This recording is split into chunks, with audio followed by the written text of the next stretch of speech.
Inselmilkom jiena Karl Xkemben nilqakom għal 5 episodju tal-podcast Antenni Suspettużi poddati mal-awturi ta' żmienna miġġub lilkom minn Pen Malta l-organizzazzjoni tal-kittiba, ġurnalisti, pubblikaturi, artisti u attivisti favur il-libertà tal-kelma.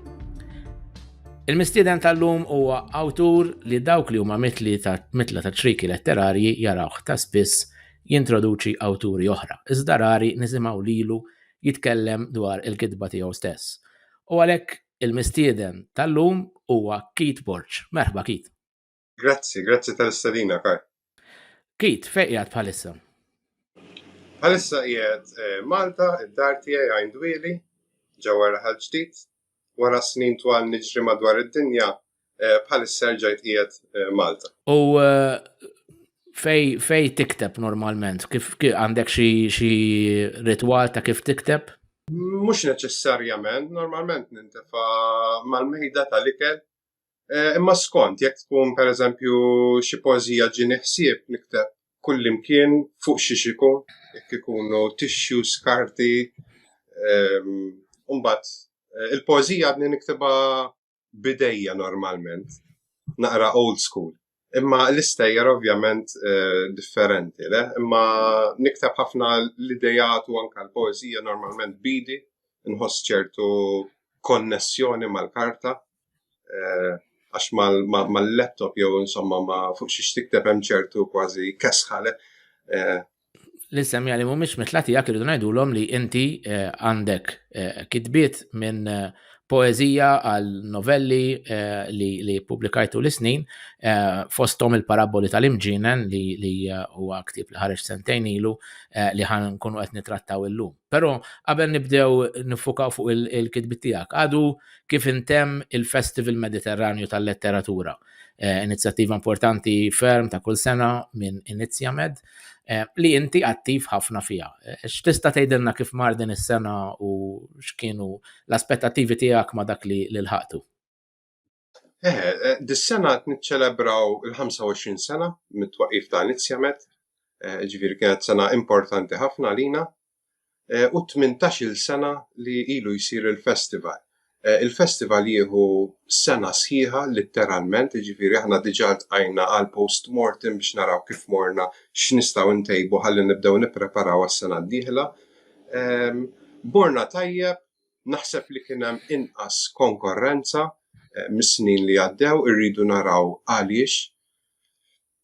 Imma kien artistikament naħseb li kien wieħed mill-isbaħ festivals li kellna. U x-xogħol tiegħi flimkien ma' tim ta' volontira oħra x'aħna dan nagħmluh b'mod volontarju huwa li nikkoordina kemm l-NGO u kemm il-festival. U tippreżenta l-festival innifsu li għamilt din is-sena flimkien ma' Lienna Llul u naħseb waħda mill-isbaħ affarijiet ta' dan il-festival uniku f'Malta illi laqqa awturi Maltin ma' barranin illi jitraduċu x-xogħlijiet tagħhom ta' xulxin tul ġimgħa u mbagħad il-pubbliku jara tista' tgħid il-kulminazzjoni ta' dak ix-xogħol wara ġimgħa xogħol minn wara l-kwinti fejn dawn l-awturi qegħdin isiru jafu xulxin mill-esperjenza tiegħi stess li jien stess kont kelli l-pjaċir u l-onur li nkun mistieden, nista' ngħid li dawn huma relazzjonijiet li jikbru tul iż-żmien illi anka iwasslu għal pubblikazzjoni ta' xogħol bil-Malti f'lingwi oħra u xogħlijiet importanti minn lingwi oħra li qed jiġu tradotti għal Malti f'inizjattivi li mbagħad jispiċċaw anke f'pubblikazzjonijiet li tippubblikaw. Kien hemm qisu din it-toqbale naħseb fil-letteratura Maltija ta' traduzzjonijiet, allura ħassejna li l-lingwa Maltija tista' tpoġġi bil-qiegħda fuq il-mejda ma' lingwi barranin oħra li huma kbar, l-Ingliż, Italjan u lingwi oħra u jiġu diskussi x-xogħlijiet, jiġu tradotti kif qed inti x-xogħlijiet ħalli min-naħa waħda aħna nesportaw ix-xogħol Malti lejn barra, imma aħna niġu esposti għal xogħol li forsi kieku m'hemmx traduzzjoni lejn il-Malti ma konniex niġu esposti għalih. Kurzita Kit, għax dan qed nagħmlu dan id-diskors anka fil-kuntest ta' rapporti dwar kemm qed jintefqu fuq films, fuq turizmu li mhuwiex it-turizmu li rridu, mentri festival bħal dan li qed ilaqqa il-qofol tal-kultura ħajja Maltija tal-lum ma' kulturi oħra, ma' nies oħra u qed anka jġib ċerta interess minn barra.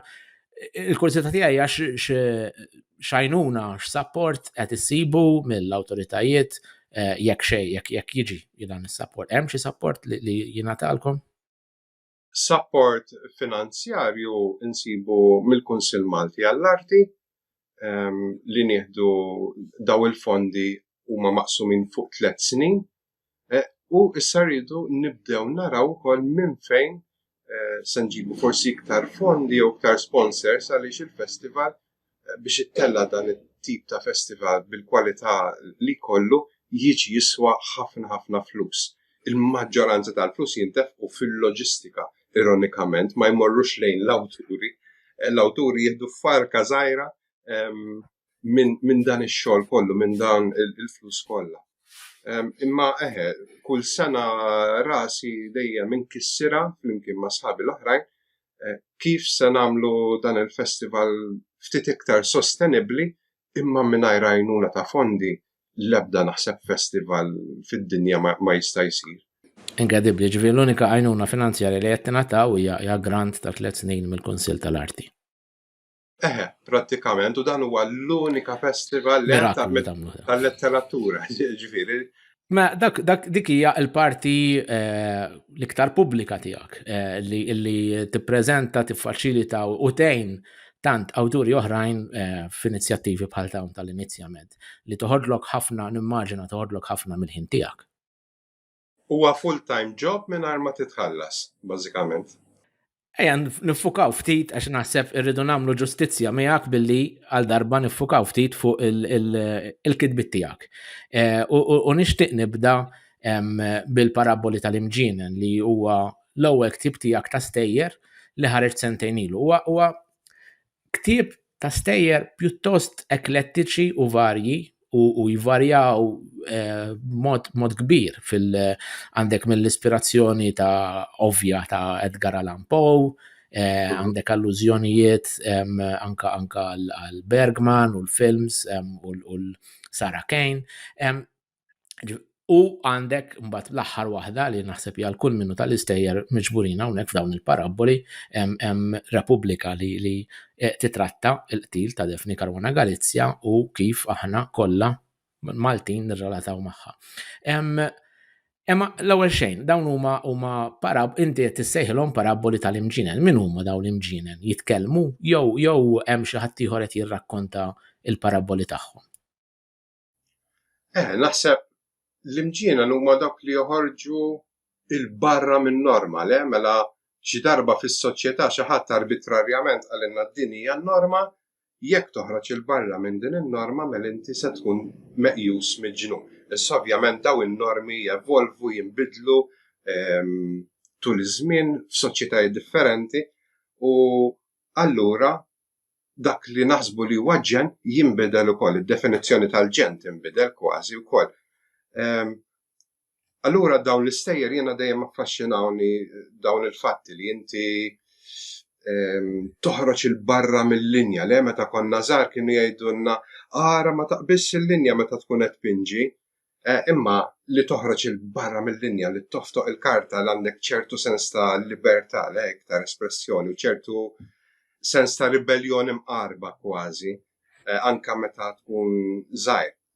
U dan għeni biex jiena nkun nista' nilab din il-linja fina bejn dak li huwa reali u bejn dak li huwa miġnun jew fantastiku jew sopranaturali jew surreali. Din hija l-logħba bil-maġġoranza naħseb tista' tgħid tal-istejjer. U kif ktibtom dawn l-istejjer Kit? Kif kien il-proċess ta' din il-ġabra ta' stejjer li f'xi ħin minnhom inti rajthom jingħaqdu fi proġett wieħed? Dak kien ittir mill-bidu jew xi ħaġa li ġiet wara? Lanqas xejn jiena li kieku ma jimbuttawniex Michelle il-mara u sħabi bħal Claire u Lian jiena qatt ma pubblikajt. Ġifieri kienet l-insistenza ta' daw in-nies qrib tiegħi li inkolli jgħiduli ippubblika meta se tippubblika u fl-aħħar naħseb għax tant ħajjewni jgħiduli ippubblika mbagħad nġbarna edit jgħinihom u Chris gruppetta tal-Merlin oġbuh u spiċċaw fi ktieb. Issa kif nikteb għandi ħanara naqra li it-titli tax kollha differenti.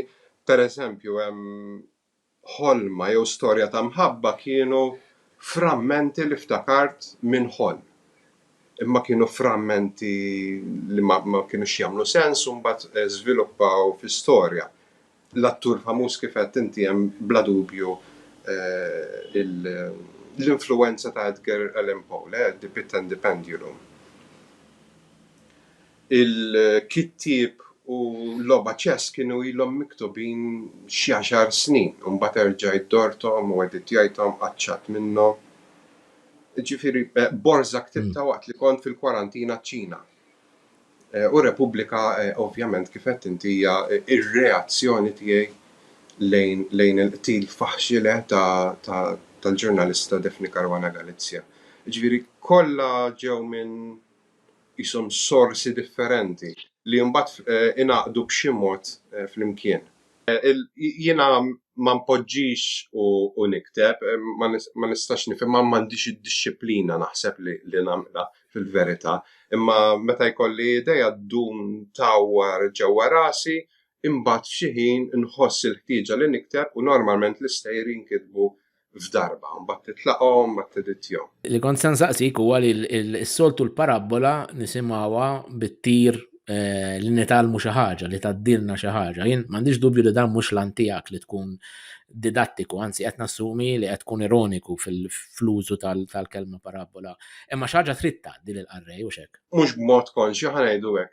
Kif qed inti hemm l-ironija fil-kelma tal-parabola li aħna tlajna għal-qas tal-ġenerazzjoni tiegħi u tiegħek tlajna f'ambjent li kien pjuttost kattoliku ħafna, allura tisma' ħafna dawn il-paraboli u li trid titgħallem minnhom, eċċetera. Allura hemm din l-ironija kif qed inti fuq il-kelma. Jekk irid ngħaddi xi ħaġa lill-qarrej huwa f'idejn il-qarrejja li jisiltu l-emozzjonijiet li jħossu ma' dik l-istorja.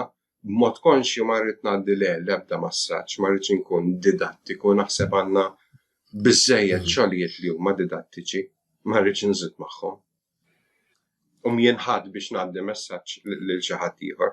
Kit inti n-numru ta' stejjer li għandek f'din il-ġabra jalludu għal films jew drammi bħal fl-attur talludi għall-istorja ta' Poe,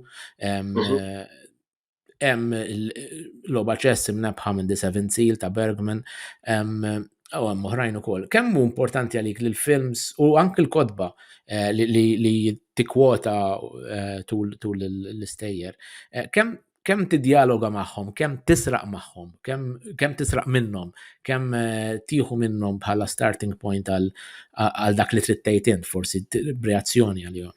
Il-films u s-serjes li saru iktar popolari huma xi ħaġa li nfittex ħafna kważi daqs il-qari. Sakemm ma jgħidlekx li kważi qed jieħdu post il-qari għax qed naqra ħafna inqas milli kont naqra qabel. Imma nfittex stejjer li għandhom narrattiva tajba, li għandhom plot tajjeb għaliex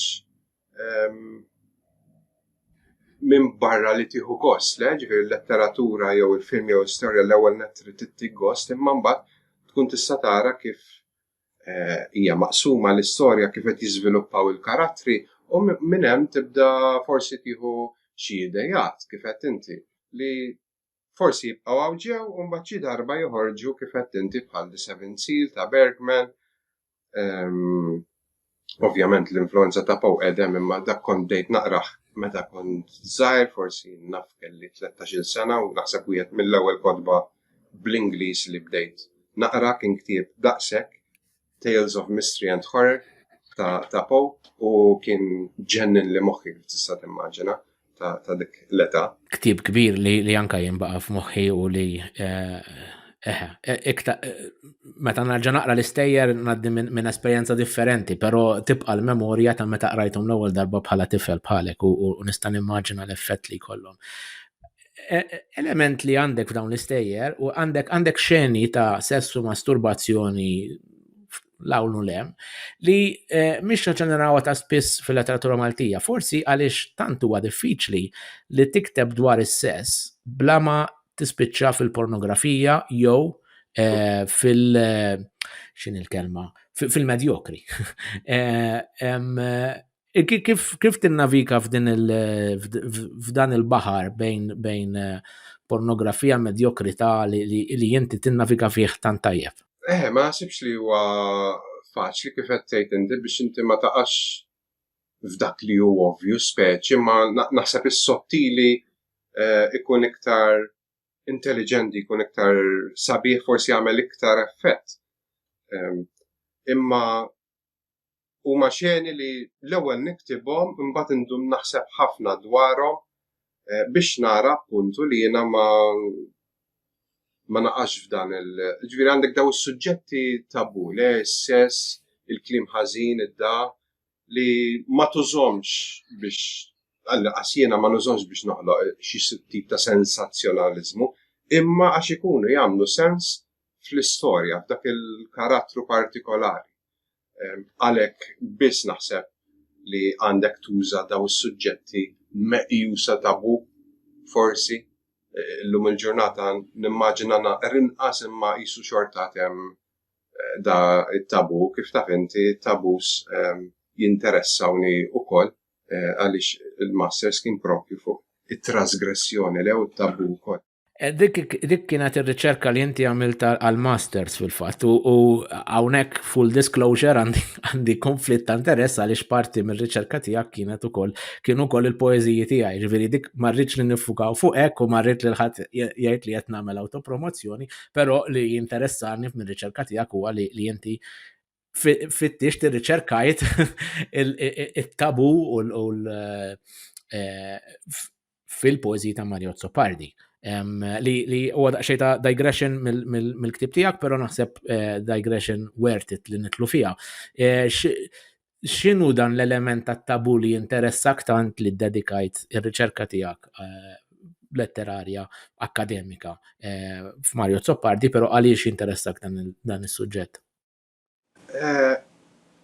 Jien interessani dak kollu li huwa il-barra min-norma, ġifieri il-ġen, l-oskurità, l-istramberiji, dak li hu surreali, dak li hu sopranaturali.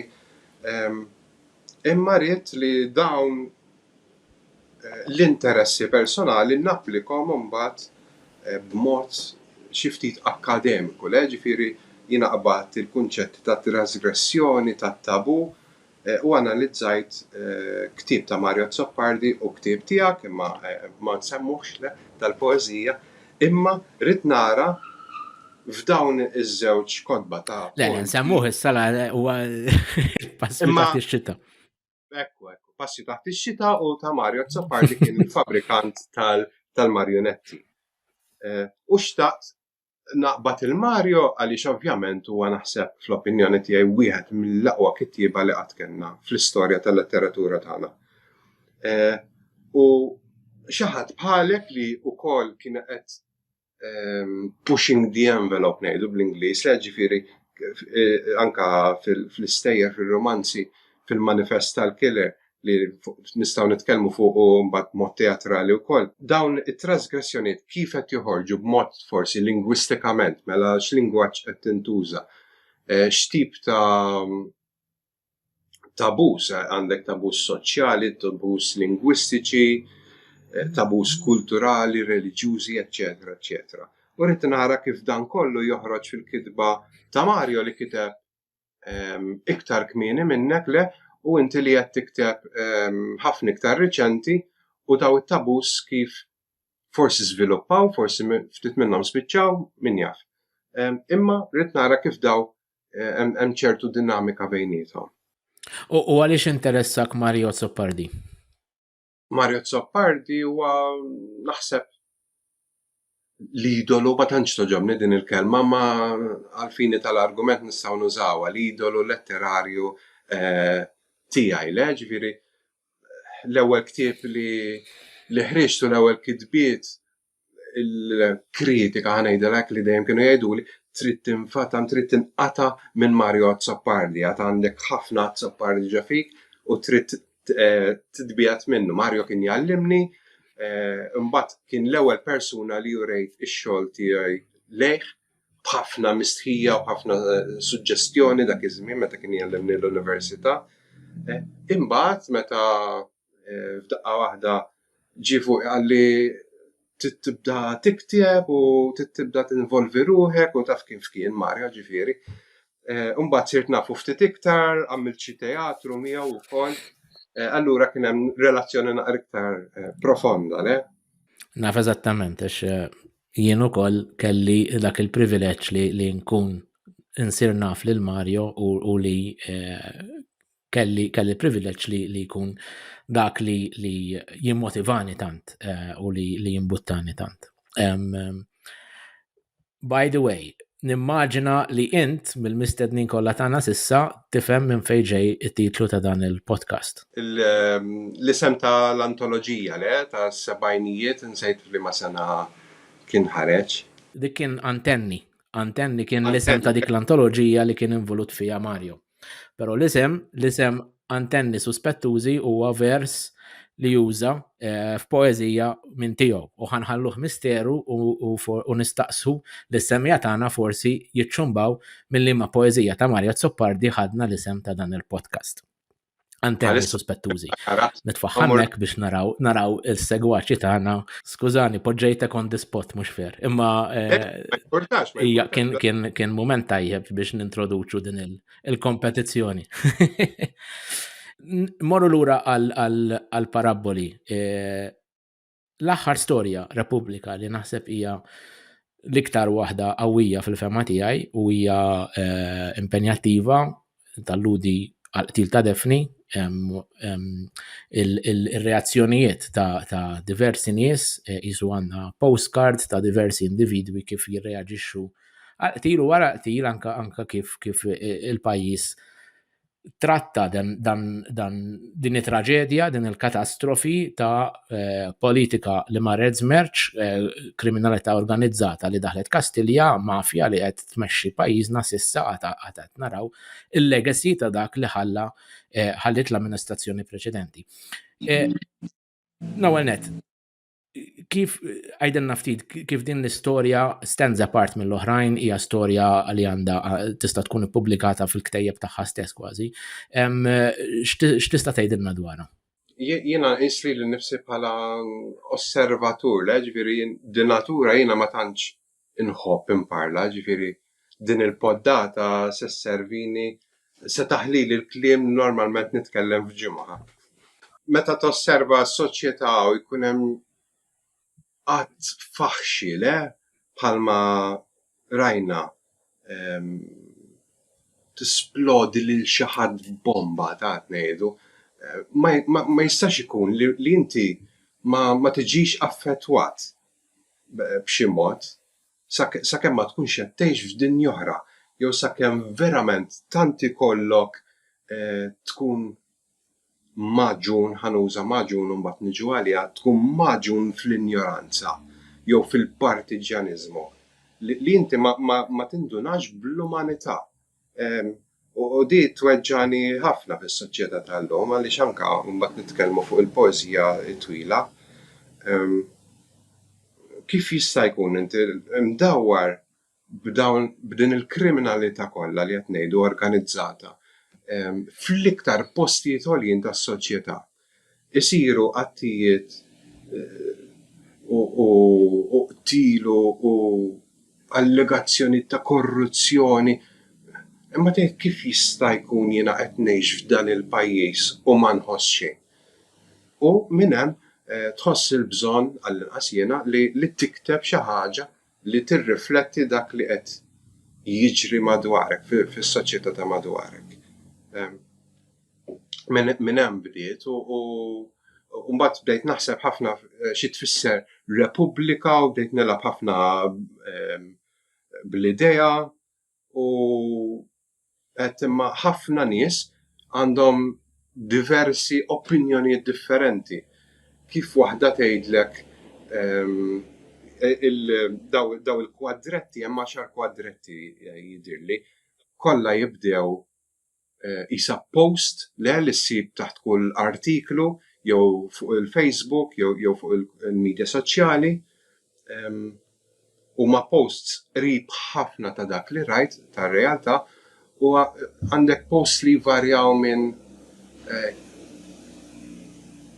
li inti taqbes għal Prim Ministru ta' dak iż-żmien ta' Joseph Muscat li kien imbdawwar b'daw l-allegazzjonijiet kollha u li tibqa' taqbes għalih u li ma bdejx nifhem x'qed jiġri, bdejt ngħid dan huwa ġenn allura wkoll forma ta' ġenn li inti għandek speċi xi ħaġa tant ovvja quddiemek imma xorta terġa' teleġġi gvern li kien allegatament mimli korruzzjoni. Le?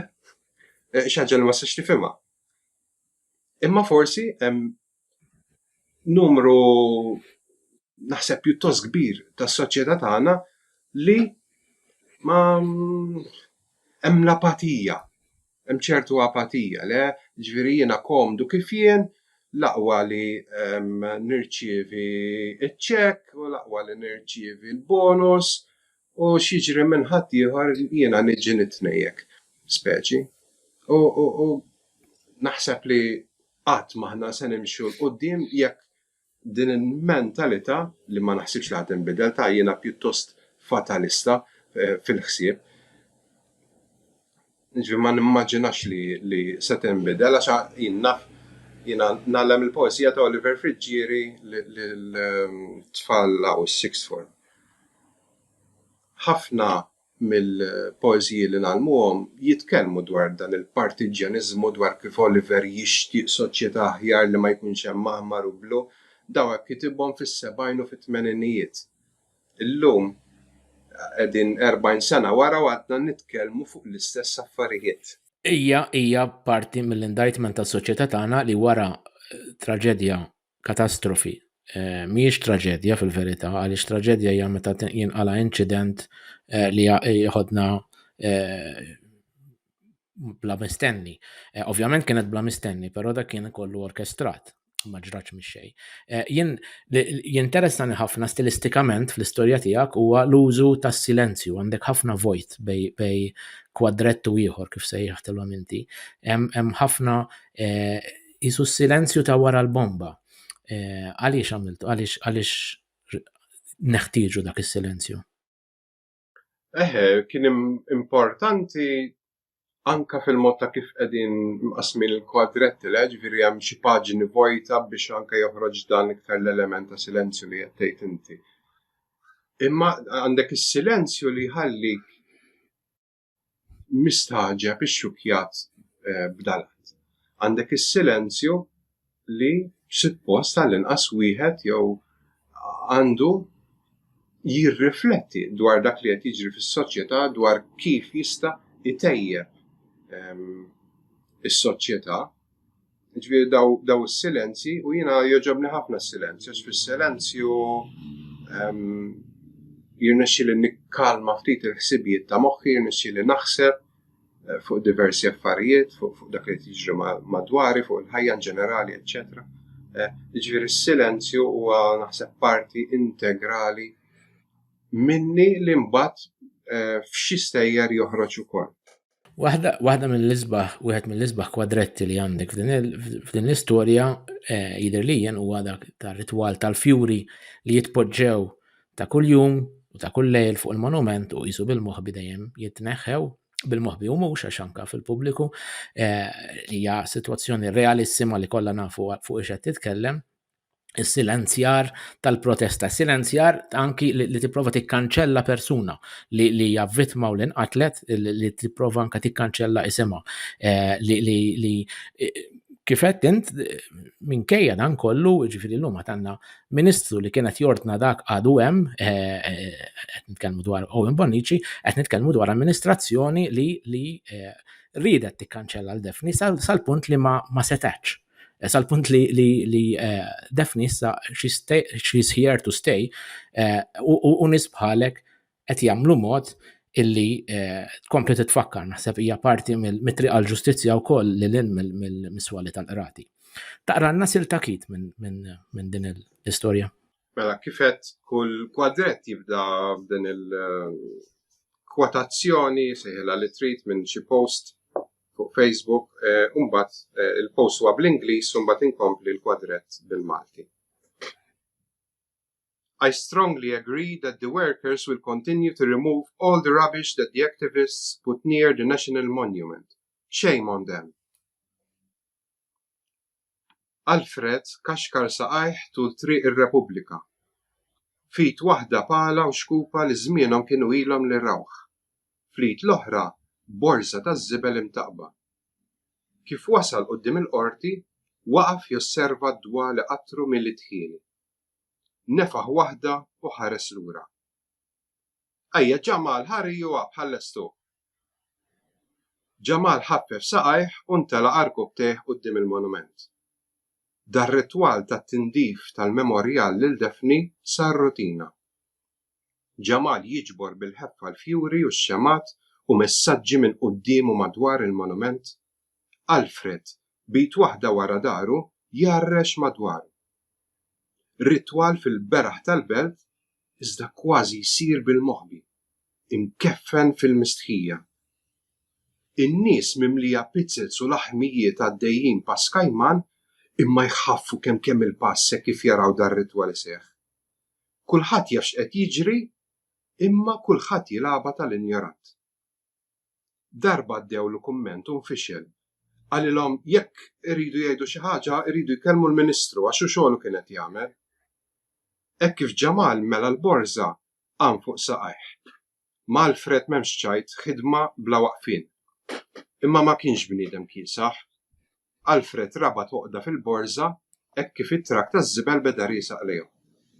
Hekk kif waqaf ftit metri l-bogħod, Alfred rema l-borża fit-trak u rikeb ħdejn George. Ejja Ġamal, we go. Ġamal tela jiġri u ddeffes ħdejn Alfred. Hekk kif George beda jsuq, Ġamal beda jaġita ruħu. Alfred, one more flower there. Sorry, Alfred, sorry. No problem, Ġamal. One flower, no difference make. Suq, George. It-trakk saq waqt li Ġamal baqa' jħares mill-mera lejn il-fjura mitbiela. Fjura waħda li għal-lejl wieħed irreżistiet biex tagħti l-aħħar tislima lil Defni. Grazzi Kit. Oġbidni ħafna dak il-vers imkeffen fil-mistħija fejn qed nitkellmu fuq persuna li mietet u kif qed jirreaġixxi xi ħadd għaliha li hu l-imkeffen fil-mistħija li again huwa silenzjar tal-protesta ma l-imbarazzament li tkun on the wrong side of history. Nixtieq li hemm iktar minn dan l-imbarazzament u grazzi lilek li qed tikteb dwar dawn l-affarijiet li huma importanti immens. Hemm temi oħrajn li ta' ġustizzja kbira li titratta inti fil-kitba tiegħek. Fost l-oħrajn għandna ktieb li nsejħulu chapbook fejn għandek poeżija twila tieħu il-ktieb għalija nifisha, ktieb żgħir, ktejjeb ippubblikat mill-ED Books. Hija il-poeżija maġuna fit-Tvenġil li titkellem dwar waħda mill-inġustizzji kolossali ta' pajjiżna, tal-femiċidju, tal-qtil ta' ommijiet, ta' nisa, vittmi ta' l-abbuż domestiku, violenza domestika li twassal f'ħafna midrabi għal qtil. U inti qed titkellem dwar Bernice Kassar, jidher li jien dik kienet il-starting point tiegħek. X'tista' tgħidilna ftit dwar dan il-ktejjeb importantissimu? L-istess bħalma kienet speċi reazzjoni lejn il-qtil ta' Defni daw il-femiċidji, speċi tibda tħares madwarek u tgħid imma għalfejn daw qed jibqgħu jiġru. Hemm xi ħaġa mnejka fis-sistema, le? Ġifieri jekk daw qed jirrapportaw, jitilgħu l-qorti, imbagħad jaħfrulhom u jerġgħu jitfgħu il barra u sentenzi sospiżi. U imbagħad fiex nispiċċaw fi qtil, fi femiċidju. Meta kien hawn xarabank konna ngħidu issa jagħmlu xarabank fuqu u mbagħad tqum l-għale, speċi aħna reattivi mhux proattivi lejn dak kollu li nagħmlu. U din ġiet wara l-til faħxi l-femiċidju ta' Bernice Kassar imma tot għal kull femiċidju, kull persuna li qed tbagħti mill-vjolenza domestika. U titlaq minn dak il-punt. Meta ktibta ma ktibtix b'mod li s-soltu nikteb il-poezija, ħarġet iktar fi stil tal-spoken word ngħidlu jiena, ġifieri kważi nixxija ta' kliem li qed jirriflettu dak kollu li nħoss jiena dwar x'qed jiġri. Mhix poeżija li taqraw u se tħossok da, meta naqra hemm ċertu wkoll performance il-mod ta' kif twassalha peress li nkitbet kif inkitbet u kull darba tħallini bla enerġija kważi. Hawnhekk qed nitkellmu qabel xejn fuq il-falliment totali kolossali tal-istituzzjonijiet milli jipproteġu ċittadini li jsibu ruhom vulnerabbli għaliex huma nisa, għaliex huma mhumiex protetti mill-istituzzjonijiet li huma suppost qegħdin jipproteġuhom. U din narawha tul is-snin ma mpruvjajna xejn, ġifieri mill-pulizija sal-qrati, sas-sistema tal-ġustizzja u inti tispiċċa din il-poeżija twila b'żewġ livrus. U r-raġel iġemma l-privileġġi u l-mara iġemma l-iskeletri. Dik hija xi ħaġa li stajna dnija f'seklu ieħor. Naħseb dik hija l-iktar ħaġa xokkanti illi dawn iż-żewġ livrus fl-2023 għadhom veri. Ekku, history repeats itself. First as a tragedy, then as a farce. Lek inqalilna wieħed mill-ikbar ħassieba. Ġifieri, huwa tal-bliħ li inti għadna fis-soċjetà tal-lum u qed nitkellmu fuq l-istess affarijiet, fuq l-istess atroċitajiet li konna nitkellmu fuqhom mit-sen ilu. Kif jista' jkun? Mela ma mxejniex. Tant għamilna evoluzzjoni fit-teknoloġija bħala bnedmin, bħala umani ma mxejniex, ma ċċaqlaqniex, xi ftit ma rabbejniex ftit empatija lejn ieħor. Minn hemmhekk titlaqle u kelli diskussjoni twila ma' għax irrid ovvjament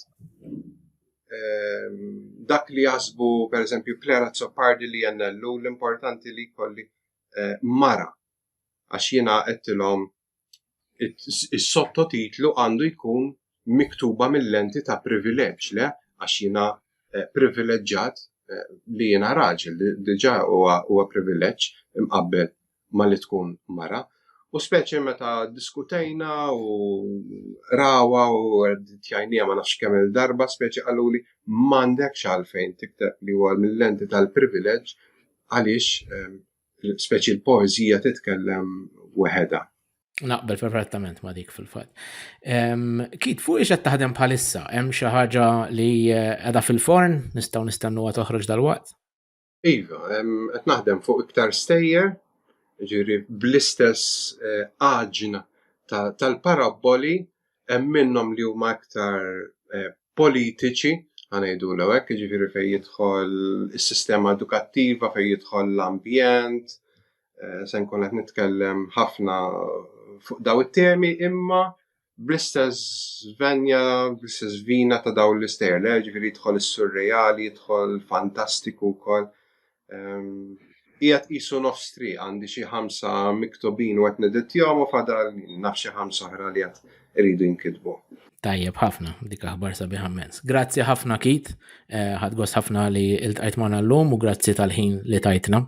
Grazzi lilek tal Grazzi wkoll lis-semmija li seguna ta' kull ġimgħa jkollna episodju ġdid ta' dan il-podcast Antenni Suspettużi.